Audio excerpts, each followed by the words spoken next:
Hi YouTube, what's happening? Got a video, CRKT, new model for 2021. This is the Trask.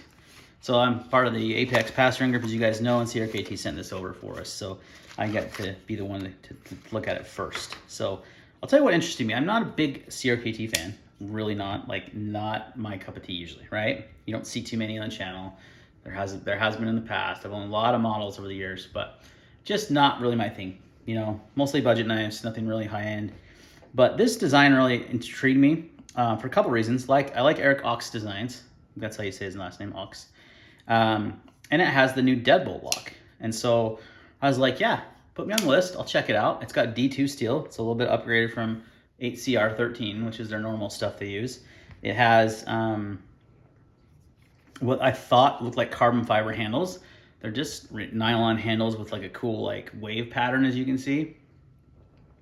I think they're trying to make it look carbon fiber, make it look premium, which to me cheapens the knife even more, but whatever. I just like to see G10, I've been fine.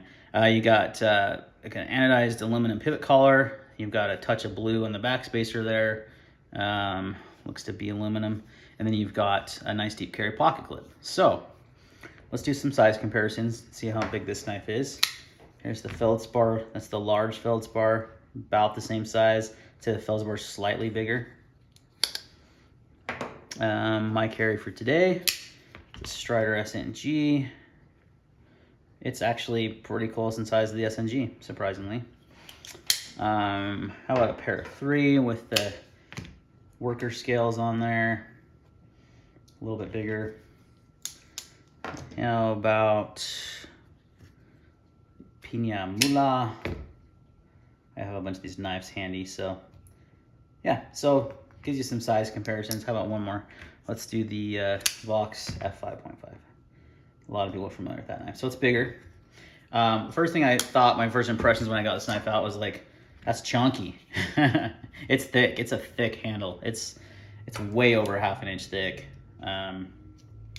It's points, well, not way over, I guess. We're measuring right in the middle. Almost 0.57, so it is nearly 0.6 inches thick.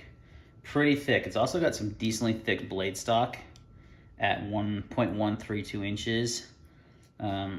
Opening hole I like, D2 steel. Let's see how thin behind the edge. I'm gonna say not thin behind the edge. My guess, yep, 22 thousandths behind the edge. So it's a chunky knife in any way you say it. It's got a thick blade grind. It's got a thick handle, which is interesting because with this lock, you don't need to have a thick handle. I mean, the way the lock works, in case you guys aren't aware, it has these 2 steel bars. So this piece of base essentially comes out. It's got these 2 steel bars that go through the liner, go through the blade, into the other liner. So you technically don't need to have this thick. I mean, it's designed to be a very robust lock. And from what I've seen in testing, it is very robust. Talon Sai actually did a pretty cool video where he Louis Vuitton with it, beat it into a log, and it never broke. So, but for this knife, it's kind of a design-wise, it's kind of a nicer like looking EDC knife, not really an robust outdoors knife. Maybe you could use it for that, but I wanted to check out the lock. One of the main reasons why I said yes, send this my way, I want to check it out, is because of the locking mechanism, and it's pretty cool.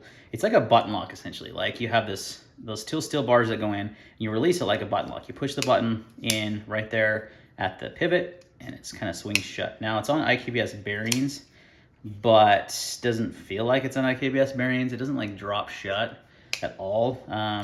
Middle finger flick works good for deployment. So does, well, it's kind of hard to get your thumb in, or you can slow roll it with your thumb, or you're most likely just gonna flick it like that. So deployment of the knife is okay. It's got a nice choil here. I'd like to see some jimping up here. There's lack of jimping for sure. And the handle is just way too thick. I mean, it is just chonky. We just talked about this in another video. I don't know which one I'll go live first actually. So, but the Millet knives, Overland versus the CRKT Overland, how thin it was. It was like well under, I think it's almost under 0.4 inches. It's a really thin handle. It's too thin. This is too thick. Gotta have somewhere in the middle, you know? Look at like the pair of 3. I mean, this has a micarta scale, so it's a little thicker. It just fills out the hand. This Vox, didn't mean to bump that, sorry, is really good size in the hand. And it's still pretty thin. It's not like overly thick, right? It's probably close to a 1/2 inch, 0.46. So just shy of a 1/2 inch, and it just feels good in the hand. You don't need some big chunky handle. It's a big turnoff actually, for me anyway. Let's weigh this guy, see what it weighs in as. And the lock is fun. It has like enormous potential to be a very fidgety knife, and it's not, because it's like I gotta really wrist it. See, there you go, and then I can open it like that. So it can be pretty fidgety. I think it'll break in. I haven't taken it apart. It's not my knife. It's a passenger knife. So it weighs in at 4.4 ounces. Definitely could be lighter if it didn't have such a chunky handle. I keep saying the word chunky. I don't know why, but it's a thing lately that I hear people say when things are thick. It does have nested, or the liners are skeletonized inside, which is nice. So that it does lighten up a little bit, and the nylon handles are gonna be very light. And the nylon, I mean, it's weird. It almost feels like G10, but it's not. It's a glass reinforced nylon, according to their website. It feels just a lot like G10, which, you know, here's G10, nice texturing, just a little bit more premium feel than this stuff. So, okay guys, that's the CRKT Trask. It's a cool knife. Now, let's talk about, I like the locking mechanism. It's too chunky. I like the design aspects, the aesthetics of it, but again, it's too thick in the handle. The value is really not there. That's where things are kind of weird. It's $100 for D2. Let's be real. You can get yourself one of these guys in D2 for $35. $35. The full size on Amazon with D2 steel for $35 with actual G10 handles and bearings for $35. Not seeing it here, CRKT. I'm not seeing it at all. The $100 price tag, and I thought that was, oh, that's MSRP. Then I go and blade it's you, $100. I'm like, what? So yeah, overpriced by about $50. I'm not even exaggerating. That's about what this is overpriced by. You know, that's my opinion. The value is just not there on this guy. So it's a little chunky in the handle. I do like the overall design. I like to see Eric, you know, an Eric Ox design like this. Oxworks, I believe, is his name, the design company, or his knife company. I do like the clip. It's just way too thick in the handle, and the locking mechanism is cool. So I'm glad I did check it out and got it in the pass around, because I do like this lock. I think it's a cool idea. It seems very robust, and it could be a cool lock to see used on higher end knives. Now, I don't know. I don't remember who designed the lock off the top of my head. Maybe it talks about it here in the literature. Deadbolt, strength and simplicity.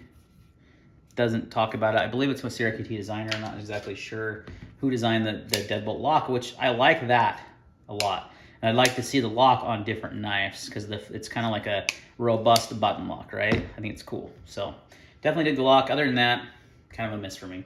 All right, guys, thanks for watching, and see you next time.